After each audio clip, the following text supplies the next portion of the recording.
All right, so we have here Red Osier Dogwood, the Cornus stolonifera, and it has a beautiful small flower initially.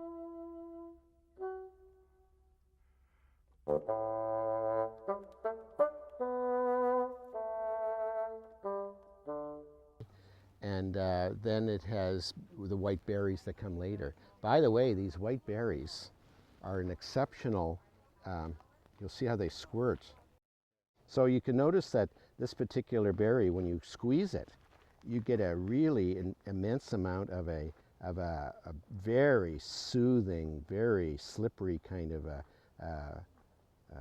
water that is the best hair conditioner in the world. You have to try it to believe me. And then you can always take huge amounts in the fall and squeeze out the juice and ice cube it, and then you'll have lots of it for the winter time. This was taught to me by a student of mine whose grandmother was a Cree healer. You can't buy anything as good.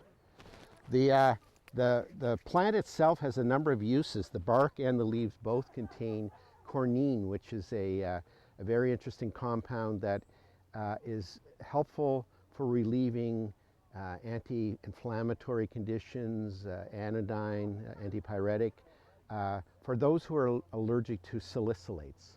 That is, if you can't use willow bark or you can't use poplar bark for chronic arthritic conditions, you may find that the bark or leaf of this as a decoction or an infusion is very, very useful for relieving those kinds of symptoms. You can never mistake this plant for anything else in this part of the forest, because when you take the leaf, it has a little latex in the leaf.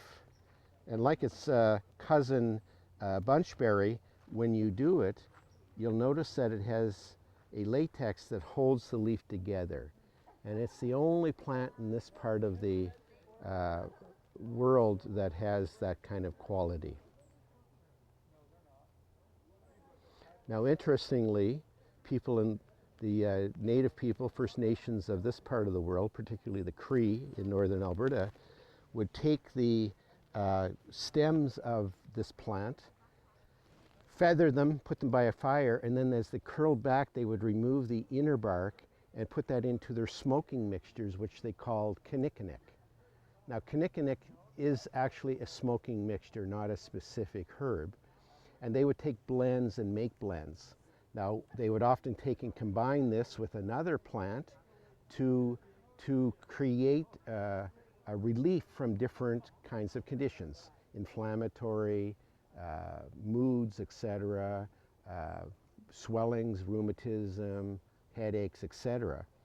So the smoking mixtures often were medicinal in nature. Early ethnobotanists were very crude in their analysis of this, and they would often give disparaging remarks like, oh, the poor natives, when they run out of tobacco, they often dry whatever plant material, twigs and leaves are around to smoke them. But I assure you they knew exactly what they were doing. The Cree also would take the stem of this particular plant, which can be quite large. They'd usually get a stick about 18 inches long, something the size, diameter of my thumb, a little bigger.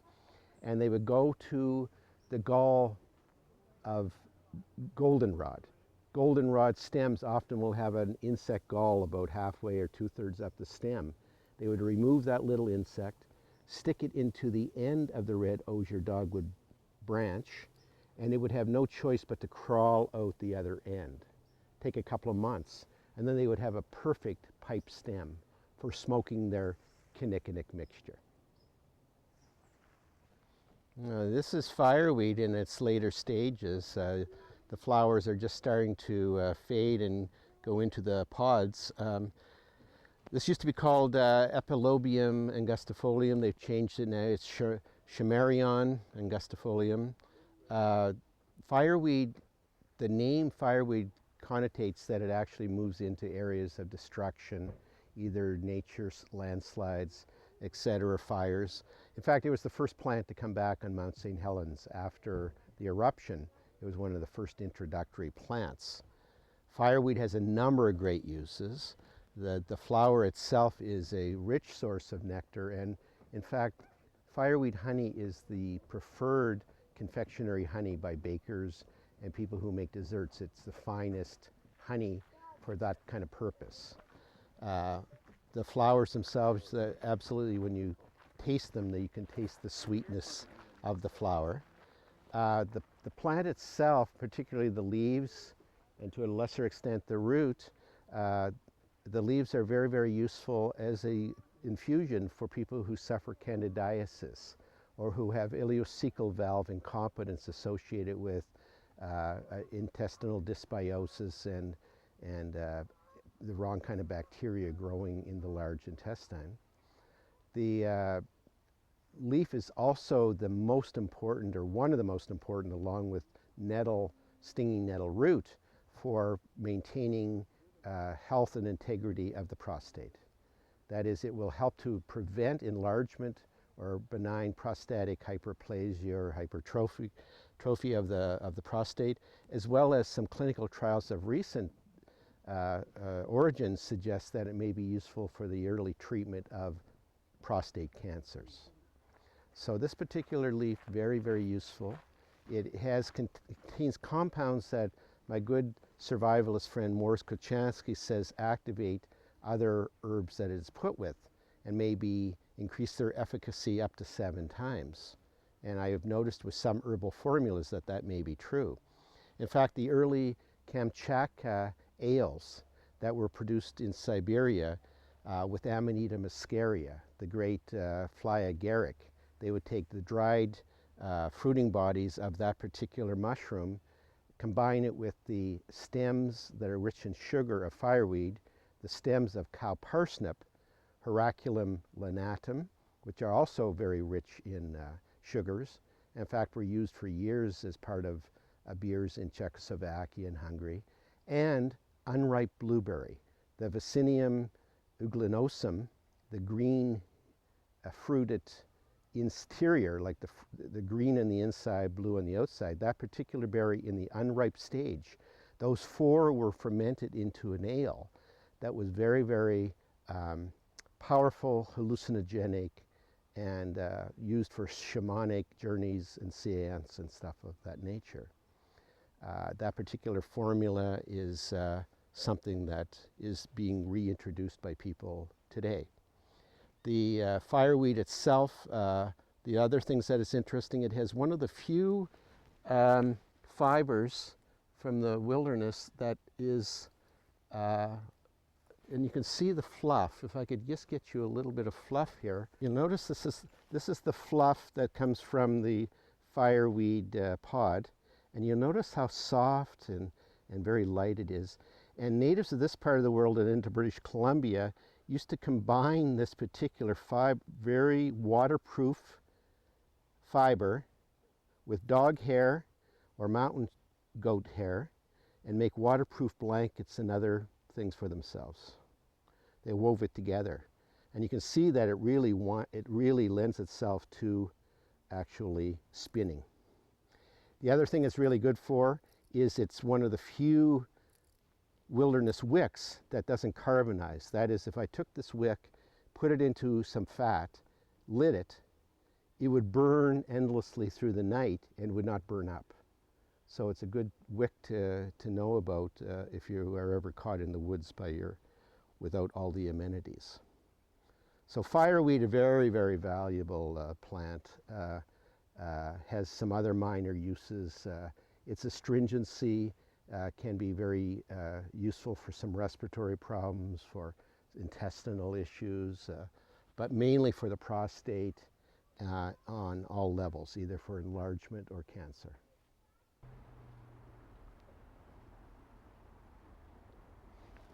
Okay, here we have Buffaloberry Shepherdia canadensis. The berries of this plant contain a number of saponins, soap-like substances. In fact, another name for the plant is soapberry. Traditionally, native groups of this part of the world used to take the berries and put them into a buffalo horn and whip them up into a frenzy and a froth, kind of like a foam, which they call Indian ice cream.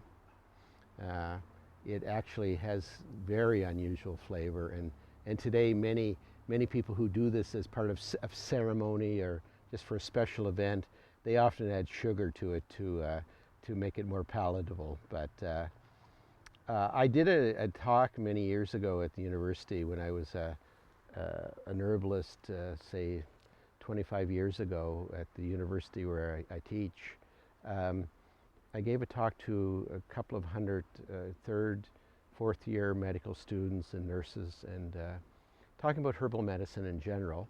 And when I got to the buffaloberry, I was talking about the saponins and how they're used by the body internally, digestive-wise, to make hormones and things like that. And I noticed the professor in the corner was getting quite a bit more agitated as the talk went on. And so finally I finished my discussion and I said, well, are there any questions? And the professor stood up, and at the moment he says, Mr. Rogers. And of course you have to realize at the university that that's a fairly derogatory term, that you're not a professor and what do you know? Mr. Rogers, did you know that if you take saponins, put them into a syringe, inject them into the bloodstream, that they will destroy the red blood cells? And I paused just appropriately, and then I turned to him and I said, well, what idiot would do that? To which several hundred of the students in the room just guffawed and laughed, and that was the end of that. And the reality is, yeah, saponins, there's saponins in potatoes, for goodness sake. But that's not the most important part of this plant. This plant was used by native people as a tea. The flowering tips of this plant, and actually when you look at it, you can see on the back of the leaf, you can distinctly see these little brown spots among the silvery spots that give you a clue, a really good identification. This particular plant has been photographed in midwinter at minus 35 degrees Celsius, and the tips of this plant are growing at that temperature, which speaks a lot to the power and strength of this plant. They have a beautiful yellow green flower in the spring that they come out well before the snow is all gone. The tips of this contain different alkaloids like harmine, harmane, and harmaline, which are MAO inhibitors. That is, an older class of antidepressants are MAO inhibitors for helping make sure that serotonin levels in the mind are in the brain are adequate for well-being. You can imagine the natives of this part of the world living at 30, 40 below zero in either teepee type structures on top of the ground, or even in basically a lot of the Woods Cree further north from here would basically dig holes in the dirt in the ground and then cover this with branches and planks. Living that way without food for several weeks, the hunger pains would set in, the depression could be extreme, and they would take the tips of these plants in the middle of winter, boil them, and drink the tea to help lift their spirit. Or as my friend Morris Kochanski often say, it's an endorphin inducer. But it's more than that. Early smoking mixtures would always include buffaloberry leaves in them, because as an MAO inhibitor, they would give a repetitive action to whatever herb they were combined with. And so smoking mixtures for arthritis were made more powerful. If it was for the mind, more powerful. If it was for cramping or lung problems, whatever the condition, by adding an MAO inhibitor, it helped promote the duration and intensity of the action. Further south from here, in Blackfoot country in southern Alberta, they actually had tobacco societies. And they would trade at a very, very considerable cost for seeds of tobacco. And then the Tobacco Society was charged with growing plants that only grew less than a foot tall, contained no nicotine, never went to flower, never went to seed. They would gather that particular plant that was also rich in harmaline, harmane, and harmine, MAO inhibitors, and that was put in smoking mixtures combined with other herbs for either individual treatment or for collective consciousness of a group, smoking and passing the peace pipe, as we've seen in literature, to come to common consensus of community well-being. So the northern Cree had no access to the tobacco, so they used buffaloberry, and the southern used tobacco, and they both worked equally well for their purpose. So this is Indian pipe, also known as ghost pipe, Monotropa uniflora, a beautiful, eerily white kind of plant that was considered at one time to be a saprophyte. Recent evidence shows that is probably what is known as an epiparasite or a monoheterotroph, based on the fact that there seems to be a three-part connection between trees, fungi, and the Indian pipe itself.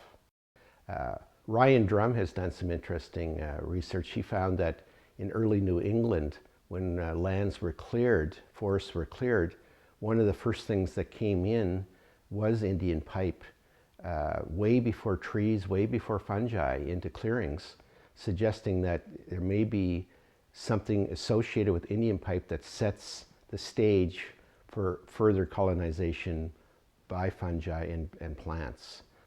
It has been traditionally used by various native people throughout North America. The Cree used it for different conditions that were associated with fevers. It has been widely used for its very interesting connection with neuromuscular conditions, nervous irritability, restlessness, even some cases of epilepsy. It contains compounds that are not all known, but it appears to have a direct relationship with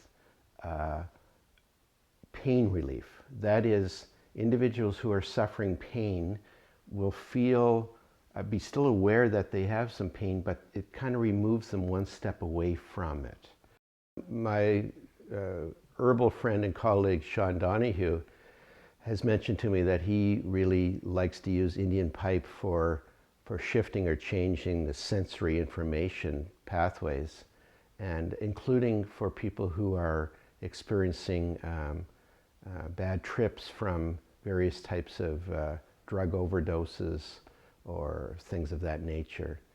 It makes sense because it appears that this herb removes people one step away from their experience, helping to put things more in perspective. I like to use the aerial parts. Some herbalists prefer the root, which really isn't necessary because that destroys the plant, and then you can get an annual harvest at the same sites, usually depending on the weather. One of the things that's very interesting about this, when you prepare it, it starts out white, you add the alcohol and water, and immediately turns a very beautiful aquamarine or almost a turquoise color that then quickly becomes very deep purple. Over time, of a couple of weeks of tincturing this medicine, you'll note that the odor of a cocoa-like or chocolate-like kind of scent starts to permeate from the mixture.